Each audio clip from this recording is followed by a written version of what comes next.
Morning everybody, welcome along to today's webinar.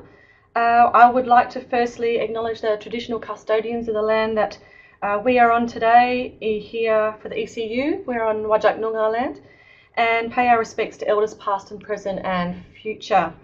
My name's Avina Trzynski. I'm a Senior Research Officer here at the Australian Indigenous Health Infonet, and I work on the Australian Indigenous Alcohol and Other Drugs Knowledge Centre project. I'm really pleased today to introduce you to our guest presenter. His name is Associate Professor Ken Pidd, and he is from the National Centre for Education and Training on Addiction, and they're based in Flinders University in South Australia. He is the Deputy Director of Research at NCEDA and holds a PhD in psychology, which addressed the area of work-related alcohol and other drug use of adolescent apprentices and has ongoing research interest in this area. Ken's produced numerous publications and concerning the workplace and AOD use, and also provides consultancy and advice on this issue to government, non-government organisations, unions, employer groups, and individual employers. His other research and practice interests include training quality and training transfer and workforce recruitment and retention. So prior to working to NCEDA, he also worked for a number of years in construction and mining industries in roles which included an OC Health and Safety Officer, Trainer, Manager and AOD Safety and Rehabilitation program for the South Australian construction industry. So quite a background. So I think without further ado, I will shortly hand over to Ken for our theme today of drug testing, issues and implications for our Aboriginal and Torres Strait Islander workers. At the end, we'll have 10 or 15 minutes or so for questions, and you can type those into the chat box. And just as a reminder, we are recording today's webinar so that if you miss it today or you want to go back to it, it'll be up online in the next couple of weeks. So I'd like to invite Ken to turn on his microphone and webcam so we can get started on this presentation. Okay, Ken. Okay. All right, so welcome everybody. Sorry, Ken, could I get you to turn on your webcam for me as well and start sharing, and I'll turn mine off. How's that? There we go. Perfect, thank you. Okay, so welcome everybody. I've had a pretty good introduction there, so I don't need to talk to that at all. Just before I begin, I'd also like to acknowledge that where this meeting is being presented from is part of the traditional country of the Kaurna people of the Adelaide Plains, and I pay my respects to elders past and present, and recognising and respect their cultural heritage, beliefs and relationship with the land. I acknowledge that they are of continuing importance to the Kaurna people living today. So just as a brief overview of what I'm going to try and cover today is we'll go through the rationale for drug testing, what some of the different types of drug testing programs are and the testing process as it occurs. We'll look at some of the drug testing technologies, the two main ones that are being used today in Australia. We'll also have a brief look at whether the rationale for testing actually stands up to scrutiny, how to get it right if you are involved in implementing the drug testing program or monitoring the drug testing program. And just to finish off with, I'll talk to some of the issues that Indigenous workers may face as a result of drug testing. So to begin, if we look at the rationale for testing, there's two main reasons why testing is introduced. One is to detect and or deter use, and that's used in different settings, including clinical settings, sporting, workplace, roadside, custodial. More and more, some of the private schools are starting to introduce testing of students, and there's also, as you're probably aware, the proposed testing of welfare recipients as well. The other reason for introducing drug testing is to improve safety, and the two main contexts where that occurs is in the workplace or on the roadside for road traffic, and also the pill testing context at music festivals and raves is also primarily around safety. What my presentation today, however, will mainly focus on workplace testing. However, when we come to the questions, I will take questions on other contexts where testing occurs. But workplace testing is the one that I'm most familiar with. So in the workplace, there's 4 main programs are utilised. There's random testing, for-cause testing, post-accident testing, or pre-employment testing, and I'll talk to each of those separately. When you look at random testing is basically screening a predetermined portion of given population. So a workforce may decide that it's going to test 10% of its workforce. So we can test that 10% on a single occasion, or it can test 1% of the workforce 10 different times throughout the year. So that's basically how the random selection of a proportion will occur. And then to be completely random, it's usually conducted without notice. And the main reason for introducing that, the objective is to deter use. Hopefully if people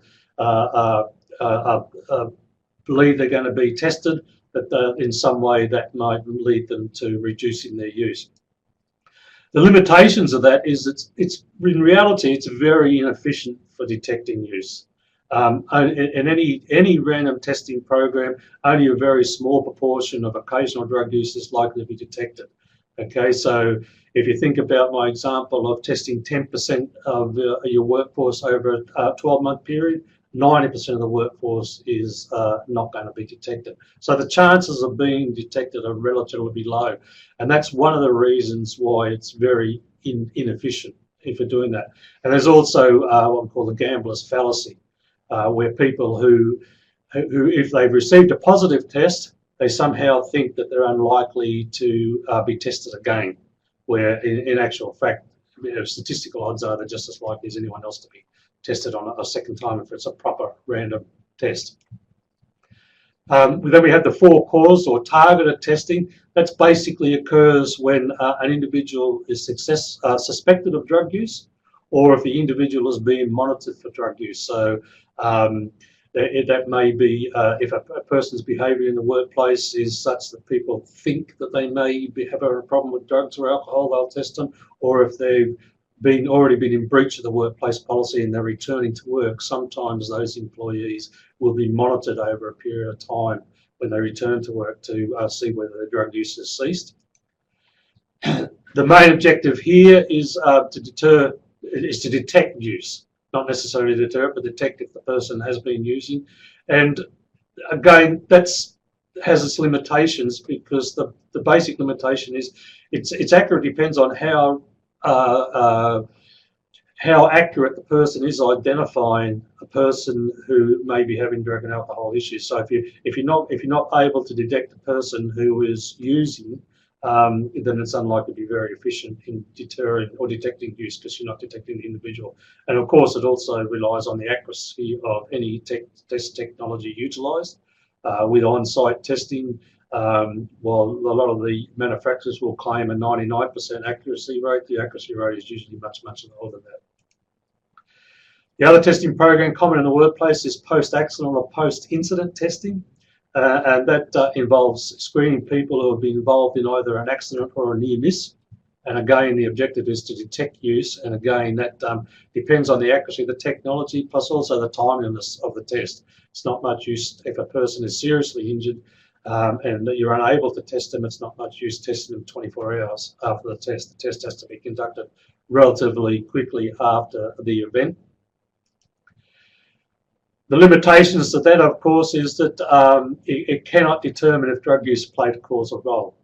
Okay, basically because one of the reasons is that the on-site tests that are used for drugs in the workplace, not alcohol but for drugs, can't determine impairment or intoxication levels, and even if they could, we still don't know whether the drug played a direct role in causing that accident. And also the other limitation is it could lead to the underreporting of minor accidents or incidents if people are fearful that there may be punitive outcomes as a result of that test. Pre-employment screening is the fourth program that's used quite widely, and that just involves screening job applicants when they undertake their medical review process.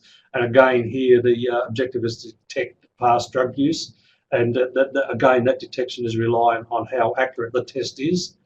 The other issue is that it's really only a one point in time test. If a person passes that test, it doesn't necessarily mean they're not a drug user or they're not going to use a drug in the future. And the other big problem with it is applicants usually have advanced notice of a test. So in some ways, it's a little bit of an IQ test. If you're a drug user and you're aware you're going for a pre-employment medical, you can abstain from use or take other action to minimise your chances of being detected. Regardless of the type of program, whether it's pre-employment or for cause or the context, testing is a two-step process. The first step involves an on-site screen using a point of collection device. That usually operates on an immunoassay, which are generally less reliable and less accurate than laboratory tests.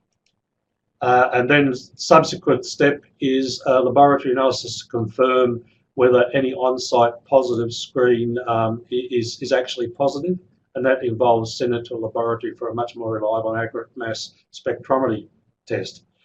The only exception to this two-testing process is in the case of roadside testing, where it's actually a three-step process. They'll get you to lick the stick when you're actually pulled over on the side of the road with a point of collection device. If that is positive, they'll ask you to come into the van and they'll use a much more reliable and accurate on-site and expensive on-site test. And then what they'll do, regardless of whether that more accurate on-site test in the van is positive or negative, they usually send all samples to the laboratory for confirmatory analysis. So you can test positive by licking the stick, go into the van on a much more accurate machine and test negative, but you could still get a fine in the mail a couple of weeks later because the negative sample has gone on to the lab and the lab said, no, that test result is wrong, it's actually positive. I'm not sure if you can read that, but this is actually the testing process that operates in the workplace. It'll start off with initial on-site screen, and at that time an employee has the opportunity to disclose if they're taking any medications or pharmaceutical drugs that may affect the test. They then have that initial on-site analysis is conducted. If it's a negative result, nothing happens, the employee just returns to work. If it's a positive result, the employee will either be removed from the work site or they'll be allowed to stay on the work site under increased supervision. It's then sent off to a laboratory for confirmatory analysis. If it's a negative result, then the employee returns to work with no consequences. If it's a positive result, there's two outcomes. If it's a punitive approach, it can lead to instant dismissal, or it can lead to treatment and counselling. And then treatment and counselling if a person doesn't take on the treatment or counselling, there usually is an option of workplace policies to dismiss them as a result of that. The different types of technologies that we use, the most common, there's a range of them. The most common in Australia is urinalysis and oral fluid or saliva. There's also hair testing and sweat testing, which I won't go into because they're not used very often in Australia. But both of these most common tests, urinalysis and oral fluid, they also have advantages and disadvantages depending on the test. When you look at urinalysis, the advantage of most urinalysis is most of the on-site screens that we use are generally pretty good quality. They're relatively reliable in detecting use. Accuracy varies according to the test, but and they generally don't live up to the manufacturer's claims of 99%. It's usually much lower than that. With urine, there's always a sufficient quantity of sample that's available for testing. Urinalysis can test for a wide range of drugs. In fact, if you have urine, you can really test for anything, not only drug use, but also medical conditions as well. The science of urine testing is underpinned by a long history of research, so it's considered the gold standard of detecting past drug use. and lab analysis is readily available. There's plenty of labs around Australia that actually conduct urinalysis, and we have a set of Australian standards that exist. Some of the disadvantages first of all, it's relatively invasive, regardless of what anyone says. As asking someone to urinate into a jar so you can dip a stick into it is pretty invasive, in my opinion. The other problem with it is you need a suitable collection facilities where privacy is an issue. A big problem that people don't often recognise or understand with urinalysis that if the person's a naive drug user and they haven't used any drug in the past, and this is the first time they've used the drug, it can't detect very recent use. It takes urinalysis tests for metabolites that are created in your body as the drug breaks down. So we can take up to 1 to 4 hours, depending on the drug, depending on the individual, for those metabolites to present in urine. Because of the privacy issue, where suitable collection facilities are required, adulteration and substitution is relatively easily achieved. The freeze-dried urine is relatively easily obtained on the internet, and you can always substitute someone else's urine for yours. While they do temperature tests on them, people have used condoms where they've stored urine in condoms in their groin to have the body temperature, and then use that to put that in the test container. Another issue is that samples need to be stored. Urine is susceptible to heat. The drug in the drug metabolites will degrade if it gets too hot, so it really should be refrigerated if it's going to be any length of time, more than 24 hours before it gets to the lab. And it also can be very time consuming if a person has an empty bladder or if they're just nervous about urinating in front of other people, then that can delay the testing process. Saliva and oral fluid, the main advantage of that is it's a much better indication of a potential impairment, and that's because it has a much shorter window of detection, and I'll deal with that a little later in this presentation. The other advantage over urinalysis is it can detect very recent use, usually within about 10 minutes of use. If it's novel use, the test will pick it up. It's non-invasive, and the sample can be collected at any location. That's one of the reasons why the police favour it on roadside drug testing. You can do it on the side of the street without any problem with privacy. And the sample collection is directly supervised, so there's a minimal risk of substitution or adulteration, and also Australian standards exist for that as well. The main disadvantages are that the quality of on-site screens vary. And basically that quality is reflected in price. So if you see this image that I've got here, that would be a relatively cheap saliva test, which is testing for about 6 different drug types. That's likely to be not good quality, and not very accurate. With the better quality ones, usually only test for 1 or 2 or 2 or 3 drugs. So you may need more than one on-site device to screen for the full range that you're looking for. It can also be time consuming if people have a dry mouth, and also to take the sample correctly, you really should observe the person for 30 minutes prior to taking that sample, so to make sure that no foodstuffs or anything else is contaminated in the sample.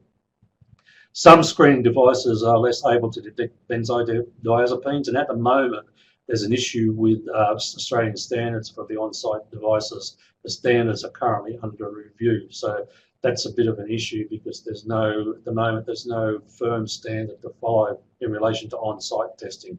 That doesn't apply to laboratory testing. That's still fine. So if we look at the testing rationale, how does testing test up in terms of the 3 main reasons why it's used: to detect drug use, to deter drug use, or to improve safety? When it comes to detection of drug use, urinalysis in particular is pretty good at that. Its window of detection for most drug types is up to 3 days. However, for benzodiazepines, it can be up to 14 days, and if someone's a frequent cannabis user, it can be up to 30 days. Your saliva has a much shorter window of detection.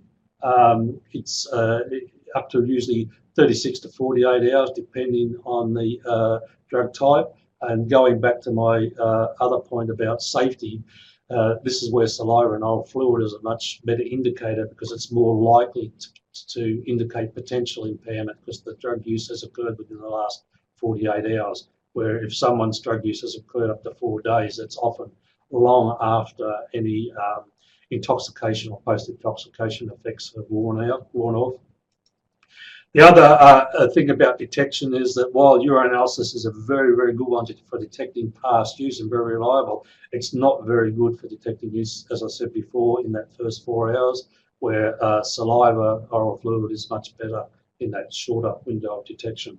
And also just bear in mind that these times, the non-detectable period, vary according to the drug type, and for both the non-detectable and detectable period, there's a wide range in individual differences for people as well. When we look at deterrence, there's very limited evidence to support the drug testing it has any deterrent effects. However, there's very few rigorous studies have been conducted that look at this issue. Those that are of good quality, and there are really only a handful of them, less than a dozen, most of them show that there's either no effect or they have a very small effect. The problem with it as a deterrent is that any deterrent effect is likely to vary according to the test program and any associated sanctions. As I said before, there's that gambler's fallacy that if a person has been detected once in the past, they think that they may be less likely to be test it again, but in fact the statistical odds are just as equal as anyone else. The other thing harks back to deterrence theory. Deterrence theory states that the likelihood of detection must be high. There's two factors. Firstly, the likelihood of detection must be high. However, as I've demonstrated, the most common form of testing in Australian workplaces, apart from employment, is random testing, and the likelihood of detection in random testing is very low. And the other thing deterrence theory says, for it to act as a deterrent, there must be immediate and severe sanctions must apply. So really, to be effective as a deterrent, you've got to have instant dismissal. However, long-term impact of those sanctions is problematic. It further stigmatises and marginalises vulnerable individuals, and it certainly doesn't do us any favours in terms of pathway into treatment. The other thing is that even when they are punitive, the actual dismissal usually comes several weeks after the drug test, and deterrence theories would say that that's not quick enough. Other things will happen in between that, where the person will attribute their dismissal to other factors. As far as improving safety is concerned, it's much the same as the research around deterring use. The evidence is very limited. There's few quality evaluations have been undertaken, and those that are of good quality, again, indicate that the evidence, there's little effect, if any. Now, I'm not saying that I'm not trying to say here that drug testing doesn't have an effect. It's just simply there's not enough research out there to say that it does. And when they have conducted the few cost-effective studies that have been conducted, shows that there's a little economic value in conducting tests to improve safety or deter use as well. One of the problems is with this improving safety is, as I said before, drug testing detects past use, not impairment or intoxication. So it provides little evidence of a causal role. The other problem for safety is it can have, there's the law of unexpected consequences, and the introduction of drug testing, if it's introduced in a poor manner or in a not thought out manner, it can actually have a negative impact on safety in two ways. Individuals can change their behaviour to avoid detection rather than reducing the risk, and when that occurs, that's when the testing outcome is problematic. So they can change their pattern of use without reducing any harm. Okay, so they may just binge on the weekends rather than using during the week. They can use a drug with a shorter window of detection, okay, changing from cannabis to methamphetamine use. They can use a drug that they believe is less detectable, but more dangerous, like the synthetic drugs. Or they can turn to a drug that's more easily explained, like the use of pharmaceuticals. One of the studies that I looked at in relation to the deterrence effect is the introduction of compulsory drug testing in the military, where they do blanket testing, not random testing, it's blanket testing of all recruits. And that over a 10-year period, that showed a dramatic drop in illicit drug use. But over that same 10-year period, there was a dramatic increase in opioid use amongst that population. So given that, why is testing so popular? Well, one of the reasons is that it's a fast response to an issue that's relatively easily implemented. Okay, it's just a matter of getting on the phone, ringing up a drug testing service provider, ask them how much it costs and say, yeah, come on in, let's do it. It also gives some people who are dealing with this issue in the workplace some confidence that it's an objective biological marker of past use. So rather than them making the decision that the person may be affected by drug use, they have this biological device and they can say, well, look, it's not me making this decision, it's the machine making the decision, so it's out of my hands. It also provides for workplaces a symbolic function. If you can say we have drug testing here, you can say we are committed to improving safety in the workplace in relation to drug use. So it has that symbolic thing. There's also effective marketing by service providers. Now, this is a reality. This is $1 billion a year worldwide business, and there's lots of money to be made in it. And the number of drug testing providers are growing exponentially as more and more industry groups are taking on drug testing, and more workplace legislation is being changed to accommodate drug testing. The other thing is Galia's idea of a compelling idea, and that is that drug testing appears a logically and compelling solution to an issue, and it's driven by a wider social concern of the drug scourge. So therefore the implementation and support becomes evident regardless of the evidence base, and we quite often see that in public health policy in general. Without putting too much of a negative spin on it, on drug testing, it can be a useful tool for people to use and workplaces to use. I mean, it's a particularly useful tool in treatment settings, but it also can be a useful tool in workplace settings. But I want to point out it's not the silver bullet. Okay, if you're going to implement drug testing, it needs to be supported by other relevant strategies. And how do you get it right? Well, regardless of the context, all drug testing in Australia should follow the Australian standards. These standards are developed to ensure that both the initial on-site screen and the laboratory confirmation meet the requirements for reliable detection and measurement of drugs in biological specimens, so you need to follow that. In the workplace, it must be based on principles of good practice and accepted by employees. So it needs to be justified as required to address an identified risk, and procedures and processes need to be adequately disseminated and applied in a procedurally fair manner in the workplace. It should result in counselling and treatment in the first instance, not punitive outcomes in the first instance. It should only target workplaces where safety sensitive or integrity issues are dependent on the work roles.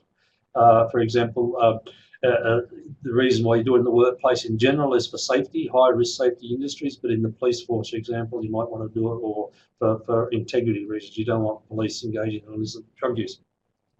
And also it should always allow for a right of appeal, because drug testing is not perfect. Even laboratories get it wrong sometimes, which I'm sure you're probably all aware. We have a range of drug testing resources on the NCAA website, which will give you more detail of what I've just gone through then, and they're readily available. If you can't find them, give me a call or email me and I'll direct you into the right place. I'll quickly talk now before we finish off on what some of the issues I see for Indigenous workers who are out there in the general workplace, and some of the issues that they may face as a result of drug testing. And probably the first reason that we need to consider is that, the reason for drug use are often complex, are often tied up in a whole range of historical and social factors. And drug testing programs, workplace drug testing programs in particular, that adopted a punitive approach, fail to address this complexity. It's just an issue of, okay, the drug's in your system, see you later, rather than trying to understand the reasons why that may have occurred and addressing the reasons rather than the outcomes. So, and a non-punitive approach that includes drug and alcohol education and rehabilitation is a much better approach. And in the workplace in particular, AOD programs need to operate in a culturally appropriate manner that doesn't unfairly target specific population groups, and that's not necessarily just Indigenous subpopulations, but also called, and other populations where drug use may have those historical or social contexts attached to them, or even health-related contexts attached to them. When you look at Indigenous Australians, we know that the overall level of drug use is about twice the level of non-Indigenous. And when you do have those strict enforcement and punitive approach, you actually, in my opinion, you're derailing the efforts to improve Indigenous health and wellbeing, because you're not focusing on the reasons why that prevalence rate is so high. You're just saying that the outcome's there, and we can't have you because of that outcome. So when you look, in the case of Indigenous workers, the workforce the strategies in the workplace need to take account of their health and culture. And what they can do is they can have a proactive, I'm not saying you shouldn't screen Indigenous workers, that would not be right, but it should be proactive screenings combined with appropriate education and culturally sensitive education and counselling and rehabilitation. And that may assist reducing alcohol and drug use and related harm in the Indigenous population in general, and it's also likely to contribute to long-term employment and long-term employment opportunities. And in relation to Indigenous workers, this is nothing really to do with drug testing, but it can be used as a part of culturally sensitive approaches to Indigenous workers' wellbeing. And CEDA has developed a resource kit that can be, it's not just applies to Indigenous workers, but also non-Indigenous groups as well. And that can be downloaded from NCEDA's website. So that's it. If anyone has any questions, I'm more than happy to take them. Awesome, thank you, Ken. A really nice, succinct, interesting topic to get us going for today. Do you want to put our webcam on as well? I'm just going to share my webcam as well, so we're both up on the screen. So I'd love to invite people to ask some questions of Ken. Pop them in the chat box and type them in. We've got plenty of time to answer the questions today. I see Joanne is typing, so there's a question coming.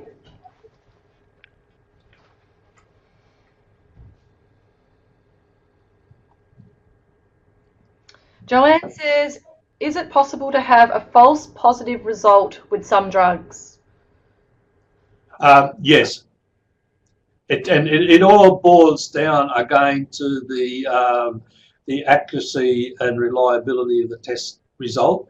That's so in particular, it's highly likely to occur in the on-site screening process, and that's why it's a requirement of the standards that any on-site positive must be confirmed by laboratory analysis.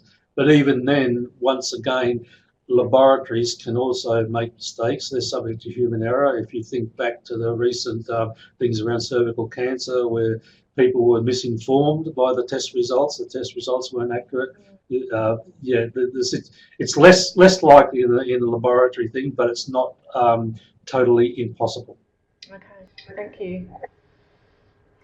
Any more questions from our participants today? I can see Denise is typing.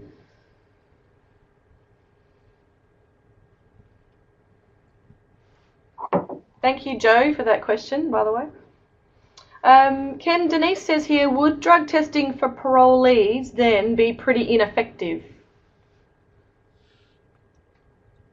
Well, good question, but before I answer it depends. It depends on because one of the things is that if the drug testing program leads to the person changing behaviour to avoid detection, yes, it's likely to be ineffective.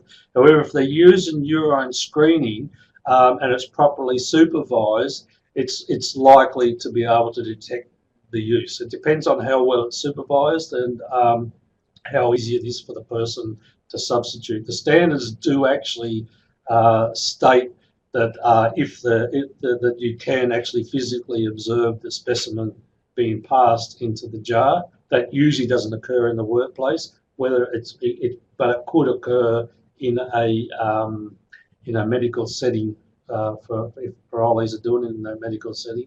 But the big danger is that if they're changing their behaviour to avoid detection, yeah, they can get around it. There is ways around that. I mean, as I said, it's relatively easy to get your partner or a friend's clean urine, put that into a condom and use that in your test. So it depends, is what I'm really saying. Okay, thank you, Denise. She's also followed up with, I hear that some shops or websites sell things that clear results. Is this really possible? Generally no. There has been a few studies done over the years where people have tested that sort of stuff, because usually what happens is when they conduct the urine test, they'll also conduct less tests, for example, on creatine level and other things to determine whether there's any substitute in there. However, I will point out that the testing technology always lags behind that sort of stuff. So for example, with the synthetic drugs, when the synthetic cannabis first came out, marijuana and cannabis tests couldn't detect it. But so they've caught up now where they can. And I think the same thing applies to those substitutes, to those adulterants. Okay. In a nutshell, I don't think they're really that effective, and most drug testing people would be able to pick them up. But there's always the chance that someone who's ultra smart develops something, and then the test will lag behind. But in generally, no, they're not really that effective. No more effective than someone who hasn't got a lot of body fat starting drinking lots of water and going for long runs. They'll tend to flush the metabolites out of their system faster, and some people can avoid. It's how they avoid urine tests for pre-employment screening in the mining. But if a person's young and fit, they'll go on a high water diet and a high exercise diet to get flush it out of their system before the test. And once they pass the test, they'll resume the normal behaviour. Okay.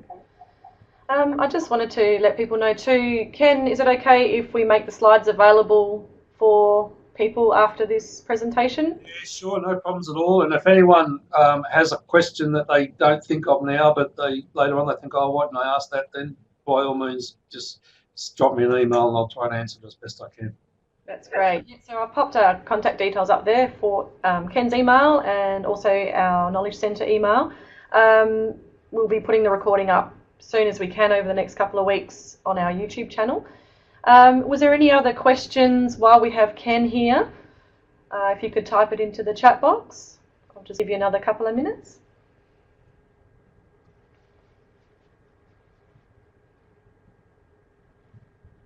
We're not getting much movement. All right then, well, if anybody has any further questions, feel free to email Ken whenever to find out more. And, you know, we'll probably sign off here, I think. Ken, thank you so much for joining us today and talking to us about this. It's really something I haven't, you know, heard much of. And we look forward to getting this recording up very soon for people to access that missed out today. Okay, no problems. Thank you. All right, and yeah, if anyone wants to follow up, send us an email for, say, links to all those resources as well. So you can also contact us or Ken. All right then, Ken, thank you again, and we'll sign off and we'll see you very soon. Okay, thank you. Bye.